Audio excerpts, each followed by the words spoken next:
Hello guys, welcome back to another video of my channel. आज हम लोग बात करेंगे कि कमिंग वीक में जो भी अपकमिंग डेटा है, जो भी इवेंट्स है, मतलब जो भी मेजर इवेंट्स है और जो भी मार्केट में अभी चल रहा है, तो उस पर हम लोग बात करेंगे। सबसे पहले इस वीक का डेटा है, मार्केट जो है आपको पता ही है इतना फॉल हुआ है। तो सबसे पहले मेजर इम्पैक्ट जो है वॉर का है, जो कि ग्लोबल रिस्क हो गई है। 30% ऑफ ग्लोबल ऑयल सप्लाई जो है वहाँ का जो ये हॉर्मस स्ट्रेट है वहाँ पे फंस चुका है। तो उसकी वजह से ज़रा भी उसमें न्यूज़ आ रही है तो एकदम ग्लोबल से पैनिक हो रहा है, गैप अप हो रहा है, गैप डाउन हो रहा है। तो दूसरा जो चीज़ है वो क्रूड ऑयल का है। क्रूड ऑयल जो है अभी ऑलमोस्ट वॉलेटाइल है एकदम, उसका जो प्राइस है $95 से लेके 110 तक जा रहा है, तो वो बीच में घूमे जा रहा है।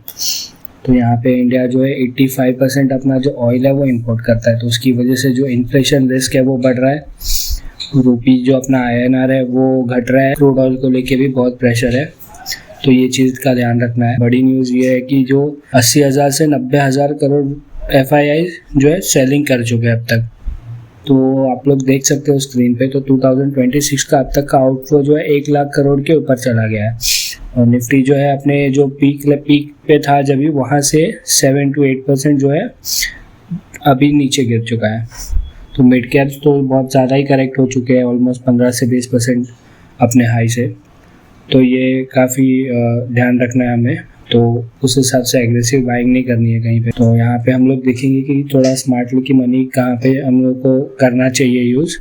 सबसे पहले जो सेक्टर्स प्रेशर में उनकी बात करते हैं, एविएशन सेक्टर जो है बहुत प्रेशर में है। वहाँ पे 30-40% उनके एक्सपेंसेस जो है मतलब प्रॉफिट जो है हिट हो गया है। मतलब उनके जो एक्सपेंस है 30-40% वो सारे पेट्रोल की स्पाइक की वजह से, और वहाँ का जो टूरिज्म ऑलमोस्ट बंद है तो उसकी वजह से इम्पैक्ट हुआ है उनको बहुत गंदा वाला। ऑटो सेक्टर्स जो है इनपुट कॉस्ट उनकी बहुत बढ़ रही है, क्योंकि क्रूड प्राइस बढ़ रहा है, मार्जिन बढ़ रही है उनकी। FMCG हो गया, पेंट्स के भी उस पर भी इफेक्ट आ रहा है। तो उनका भी जो है 40-60% कॉस्टिंग आता है क्रूड ऑयल से। तो यहाँ पे हम लोग देखेंगे कि बेनिफिट किसको हो रहा है। तो ऑयल और गैस रिलेटेड जो भी कंपनीज हैं उनको प्रॉफिट हो रहा है, तो क्रूड हाई हो रहा है तो उनकी जो अर्निंग्स है वो अच्छी आएंगी, तो उनकी प्रॉफिटेबिलिटी बन रही है। डिफेंस सेक्टर जो है थोड़ा स्टेबल परफॉर्म कर रहा है, जहाँ पे इंडिया ने अभी रिसेंटली 6 लाख करोड़ प्लस का लॉन्ग टर्म बजट अनाउंस किया था। और PSU सेक्टर्स की भी जो है अर्निंग्स अच्छी आई थी, गवर्नमेंट ने भी कैपिटल उस पर पुश किया है, तो थोड़ा मोमेंटम है उसमें भी।